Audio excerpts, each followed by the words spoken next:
Hi dears, welcome back to Mr and Mrs chef channel. ഇന്ന് ഞാൻ തയ്യാറാക്കാൻ പോകുന്നത് നല്ല രുചികരമായിട്ടുള്ള ഒരു ഫ്രൂട്ട് കസ്റ്റാർഡാണ്. കസ്റ്റാർഡ് പൗഡറോ എഗ്ഗൊന്നും ഇല്ലാതെ തന്നെ നമുക്ക് എളുപ്പത്തിൽ വീട്ടിലിത് തയ്യാറാക്കിയെടുക്കാൻ പറ്റും. അതിനുവേണ്ടി ഞാൻ എടുത്തിരിക്കുന്ന ഇൻഗ്രീഡിയൻസ് ഇവയാണ്. 2.5 ഗ്ലാസ് പാല്, അത് ഈ ഗ്ലാസിൻ്റെ അളവിലാണ് എടുത്തിരിക്കുന്നത്. അതേ ഗ്ലാസ് തന്നെ 3/4 ഗ്ലാസ് പഞ്ചസാര, ഇത് ഏകദേശം 8 ടേബിൾ സ്പൂൺ വരും. പിന്നെ നമുക്കിതിലേക്ക് മെയിനായിട്ട് വേണ്ടത് ഫ്രൂട്ട്സുകളാണ്. നിങ്ങൾക്ക് ഇഷ്ടമുള്ള ഫ്രൂട്ട്സുകൾ എടുക്കാം. ഞാനിവിടെ എടുത്തിരിക്കുന്നത് കൂടുതലായിട്ട് എടുത്തത് ആപ്പിളാണ്. 4 ആപ്പിൾ ചെറുതായി കട്ട് ചെയ്തെടുത്തിട്ടുണ്ട്. ഒരു ഓറഞ്ച്, ഒരു പഴം, ചെറിയ പഴം, ഇവ ചെറുതായി കട്ട് ചെയ്തിടുന്നുണ്ട്. പിന്നെ ഒരു പ്ലം, പിന്നെ 6 സ്ട്രോബെറി. പിന്നെ നമുക്കിതിലേക്ക് വേണ്ടത് 3 table spoon condensed milk, 2.5 table spoon cornflour, 1/2 teaspoon vanilla essence. പിന്നെ ഇതിന് കളർ കിട്ടാനായിട്ട് ഒരു പിഞ്ച് ലെമൺ യെല്ലോ കളർ എടുത്തിട്ടുണ്ട്. അപ്പോൾ ഇത്രയും ഇൻഗ്രീഡിയൻസ് കൊണ്ടാണ് ഞാനിന്നത്തെ നമ്മുടെ ഫ്രൂട്ട് കസ്റ്റാർഡ് തയ്യാറാക്കാൻ പോകുന്നത്. ഇനി എങ്ങനെയാണ് തയ്യാറാക്കുന്നതെന്ന് കാണാം. ഒരു 1/4 ഭാഗം ആപ്പിൾ ഒഴികെയുള്ള ബാക്കി എല്ലാ ഫ്രൂട്ട്സും നമുക്ക് ഒരു ബൗളിലിട്ട് നന്നായിട്ട് മിക്സ് ചെയ്യാം. നമുക്ക് ഇഷ്ടമുള്ള ഫ്രൂട്ട്സുകൾ എടുക്കാം. അതിനകത്ത് മുന്തിരി എടുക്കാം, അനാറൊക്കെ ഉണ്ടെങ്കിൽ നമുക്കിതായിട്ട് ആഡ് ചെയ്യാം. അങ്ങനെ ഇത് നന്നായി മിക്സ് ചെയ്തതിന് ശേഷം നമുക്കിത് നേരെ ഫ്രിഡ്ജിലേക്ക് വയ്ക്കാം. അതിനുശേഷം നമുക്ക് കസ്റ്റാർഡ് തയ്യാറാക്കിയെടുക്കാം.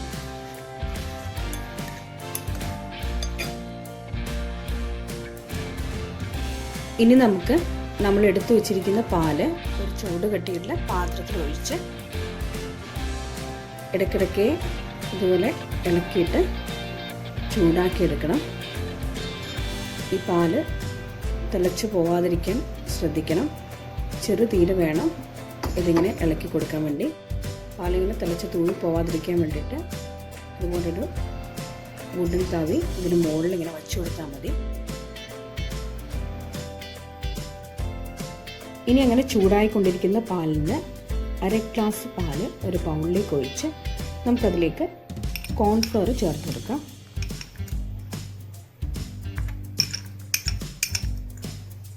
കോൺഫ്ലവർ കുറച്ചായിട്ട് ഈ പാലിൽ കട്ട കിട്ടാതെ ഇളക്കിയെടുക്കണം.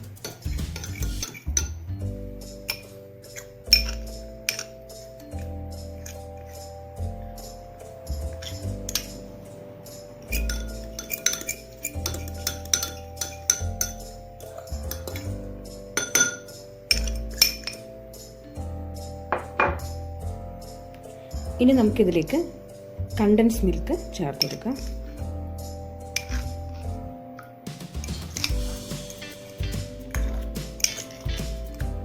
അതും ഈ പാലിലും കോൺഫ്ലവറിലും നന്നായിട്ടൊന്ന് മിക്സ് ചെയ്തെടുക്കാം.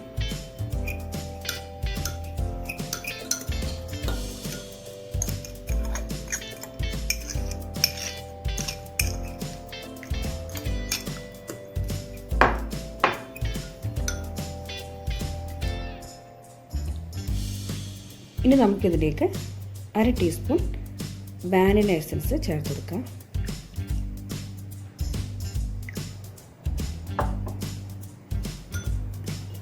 ഇനി മിക്സ് ചെയ്തെടുക്കാം.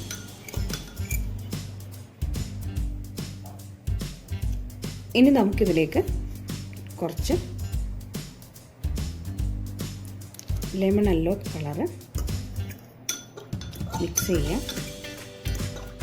നമ്മുടെ കസ്റ്റാർഡിന് ഏകദേശം ഇതുപോലൊരു യെല്ലോ കളറാണ്. ഇനി ഇങ്ങനെ മിക്സ് ചെയ്ത് ഈ മിക്സർ നമുക്ക് മാറ്റി വയ്ക്കാം.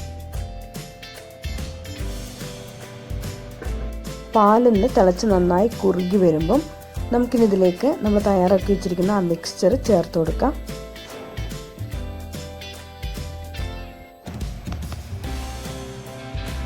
ഇനി നമുക്കിതിലേക്ക് പഞ്ചസാര ചേർത്ത് കൊടുക്കാം.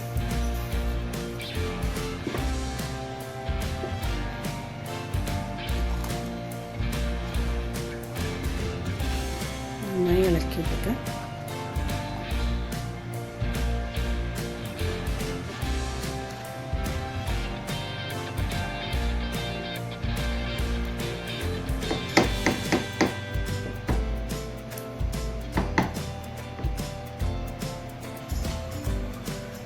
തയ്യാറായ കസ്റ്റാർഡിലേക്ക് നമ്മൾ മാറ്റി വെച്ചിരിക്കുന്ന ആപ്പിൾ കൂടി ചേർത്ത് 2 മിനിറ്റ് ഒന്ന് ചൂടാക്കാം.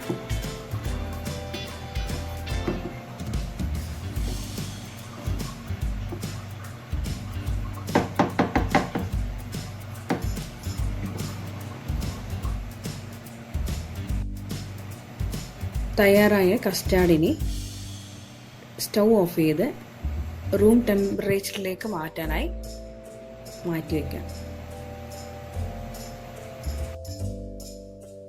ചൂടാറിയ കസ്റ്റാർഡ് നമ്മൾ നേരത്തെ ഫ്രിഡ്ജിൽ തണുക്കാൻ വെച്ചിരിക്കുന്ന ഫ്രൂട്ട്സിലേക്ക് ഒഴിച്ചു കൊടുക്കാം.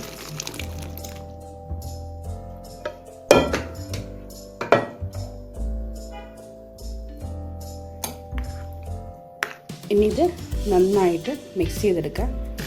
നമുക്ക് വേണമെങ്കിൽ ഇതിങ്ങനെ തന്നെ കഴിക്കാം, അല്ലെങ്കിൽ ഫ്രിഡ്ജിൽ ഒരു അരമണിക്കൂർ കൂടി ഇതുപോലെ വെച്ച് തണുപ്പിച്ചതിന് ശേഷം നമുക്ക് കഴിക്കാം. അങ്ങനെ നമ്മുടെ യമ്മി ടേസ്റ്റി ഫ്രൂട്ട് കസ്റ്റാർഡ് ഇവിടെ റെഡി ആയിട്ടുണ്ട്. വളരെ ടേസ്റ്റി ആയിട്ടുള്ള ഒരു കസ്റ്റാർഡാണിത്. നിങ്ങളെല്ലാവരും ട്രൈ ചെയ്ത് നോക്കണം. അപ്പോൾ നമുക്കൊരു പുതിയ റെസിപ്പി ആയിട്ട് വീണ്ടും കാണാം. അതുവരെ ടേക്ക് കെയർ.